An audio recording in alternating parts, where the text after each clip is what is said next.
Hi there, Mark Jabin, Medical Director for the Haywood County Health Department, and I thought today we would talk about this pandemic. So highlights in this video: the pace of change really picks up across much of western North Carolina. Elsewhere, cases may be showing a sign that they're leveling off, but deaths continue to rise even here. A couple concerning trends, and a reminder to get tested as soon as any symptom that could be COVID begins. But first, as part of our weekly update, kudos to those businesses doing their part to make our community safe. So kudos to the Jeweler's Workbench, nicely done, and to Haywood 209 Cafe, nicely done. And thanks to the Chamber of Commerce for recognizing those businesses doing their part to keep our community safe and open. So just to show how fast this is all moving now, this week's press release, which went out after Thursday's numbers, showed 194 cases.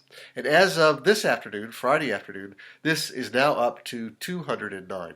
Buncombe County, the same thing happened. They went from 1292 after Thursday to 1344 just today. And across western North Carolina, Swain and Macon show small increases of only around 10% this week. Good for them. But cases increased 34% in Jackson after many weeks of increases, 60% in Transylvania, and Clay County they doubled their cases just this week alone. As of Thursday in Haywood County, there are 37 people in isolation, and that was 42 last week. Quarantine 94 now, that's up from 80. But with the increases in cases today alone, those numbers will certainly go up. And for some perspective, our neighbors over in Sevier County in East Tennessee have 417 active cases. Cott County, right next door to Haywood, has 117 active cases. And of the last 40 cases here in Haywood County, most are part of a group of people who've infected each other, with much fewer new index cases. And this is promising, as it might indicate we are beginning to level off in the spike that we are currently in. Of course, the cases we see today reflect exposure from 1 to 2 weeks ago, so it will take a couple of weeks to know what's really happening. In South Carolina, they've had a third of all their cases in just the last 2 weeks.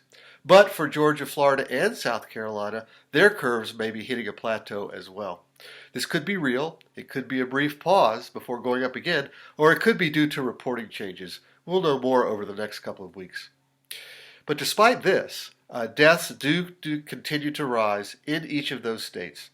And in fact, Tennessee reported its highest number of deaths in a day just this week. And there have now been 2 deaths here in Haywood County, both this week. Yes, in older people with underlying health conditions, but just beware of the overall trends. Cases go up, then hospitalizations go up, then deaths show up. And that's a pattern we see over and over and over. There are 2 more concerning trends. One is that test turnaround time continues to be too long, out around 5 to 7 days.